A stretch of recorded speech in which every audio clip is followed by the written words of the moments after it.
Assalamualaikum warahmatullahi wabarakatuh. Salam komunikasi. Sebelumnya perkenalkan, nama saya Hana Amalinda dari Prodi Komunikasi dan Penyiaran Islam, Fakultas Dakwah Universitas Islam Negeri Antasari Banjarmasin. Bersama saya selama 5 menit ke depan kita akan membahas benar sekali, sukses studi. Apa sih yang dimaksud dengan sukses studi itu? Lalu bagaimanakah cara-cara ataupun kiat-kiat yang bisa kita lakukan sebagai siswa untuk dapat meraih kesuksesan dalam studi, terutama di bangku perkuliahan? Penasaran? Oke, langsung saja mari kita bahas sekarang. Seperti yang kita ketahui bahwasanya mahasiswa ini merupakan insan akademik. Oleh karena itu, maka sudah sepantasnya untuk menomorsatukan perkuliahan atau studi. Berbicara tentang sukses studi ini, sudah pasti hal ini berkaitan erat dengan yang namanya proses.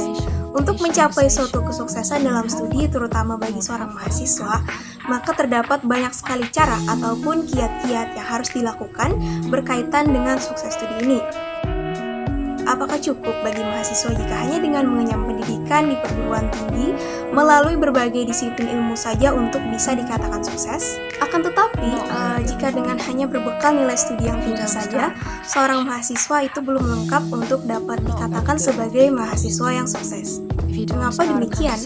Karena sukses itu bukan hanya kaitan dengan bagus atau tidaknya nilai akademik saja, tetapi juga dari segi berhasil atau tidaknya kita menjadi pribadi yang lebih baik dari sebelumnya, serta membawa manfaat bagi orang banyak. Berbicara tentang sukses studi, maka terdapat banyak sekali cara yang dapat kita lakukan untuk dapat meraih kesuksesan di bangku perkuliahan. Nah, cara-cara tersebut yaitu, yang pertama yaitu dengan menyiapkan mental.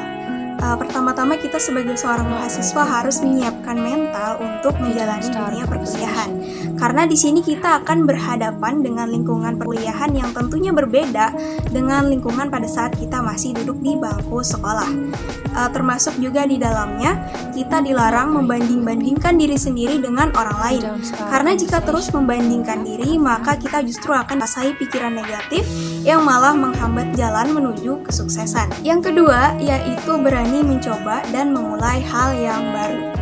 Terkadang kita merasa tidak hebat, tidak bisa atau tidak mampu melakukan sesuatu, padahal kita belum mencoba dan berusaha. Meskipun ketika kita gagal, itu bukan berarti akhir dari segalanya. Jika menyerah hanya karena gagal, maka kita tidak akan merasakan kesuksesan, terutama dalam bangku perkuliahan. Selain itu pula, kita juga harus mengetahui passion atau potensi yang terpendam dalam diri sendiri. Passion yang dimiliki tersebut akan membuat seorang mahasiswa bisa fokus mengejar kesuksesan sesuai bidang yang disukai, serta mengembangkan potensi dan keterampilan diri sendiri. Selanjutnya yang ketiga, yaitu dengan membuat perencanaan dengan jadwal atau memanajemen waktu. Seorang mahasiswa harus bisa mengatur jadwal antara kapan waktu mengerjakan tugas, belajar, bahkan waktu main. Ya, kita pun akan sadar jika waktu main semakin menyempit, belum lagi ketika kita harus disibukkan dengan organisasi. Maka yang sebaiknya dilakukan adalah harus mengatur itu dengan baik agar sukses studi di perguruan tinggi. Lalu yang keempat yaitu menyiapkan alat-alat yang menunjang perkuliahan. Dunia kuliah merupakan dunia akademik. Otomatis, seorang mahasiswa itu harus mempersiapkan alat-alat yang menunjang perkuliahan, seperti misalnya buku, pulpen, bahkan stabilo untuk belajar. Jangan meremehkan hal-hal kecil ini karena faktanya hal ini pun akan menunjang keberhasilan studi. Yang kelima, yaitu memasang target IPK. Kesuksesan bisa kita capai bila kita selalu merencanakannya. Sama halnya dengan IPK, kita harus merencanakannya dan memasang target yang tinggi agar diri sendiri supaya sukses. Yang keenam, sekaligus yang terakhir yaitu fokus dan giat belajar. Terakhir ini pastinya kita harus belajar dengan fokus dan kerja keras agar hasilnya memuaskan. Namun bukan berarti kita hanya terpaku di kuliah saja, tetapi kita pun harus ikut berorganisasi agar mempunyai banyak pengalaman. Asalkan kita mampu membagi waktu, ikut berbagai organisasi pun tidak ada salahnya. Bicara tentang fokus, ada beberapa cara yang bisa kita lakukan untuk meningkatkan fokus kita. Salah satunya adalah dengan ice breaking berikut ini. If you don't start a conversation, we won't have one.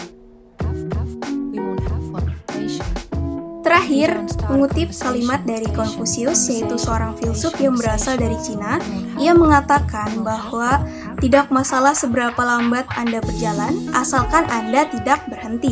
Hal ini tentu berkaitan erat dengan proses yang dilalui, khususnya bagi seorang mahasiswa untuk bisa meraih kesuksesan dalam studinya di bangku perkuliahan.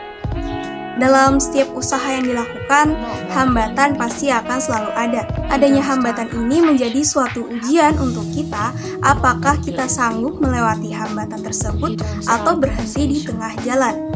Ajaran Konfusius ini banyak menekankan pada kasih sayang, keluarga, dan juga kerja keras. Semangat Konfusius tersebut memberikan motivasi untuk kita agar tidak pernah berhenti berusaha dan terus mengejar apa yang kita impikan. Nah, mungkin itu saja yang bisa saya sampaikan mengenai sukses studi dan bagaimana cara-cara ataupun kiat-kiat yang bisa kita lakukan untuk dapat meraih kesuksesan dalam studi di bangku perkuliahan ataupun di perguruan tinggi. Sekian, terima kasih. Wassalamualaikum warahmatullahi wabarakatuh. Salam komunikasi.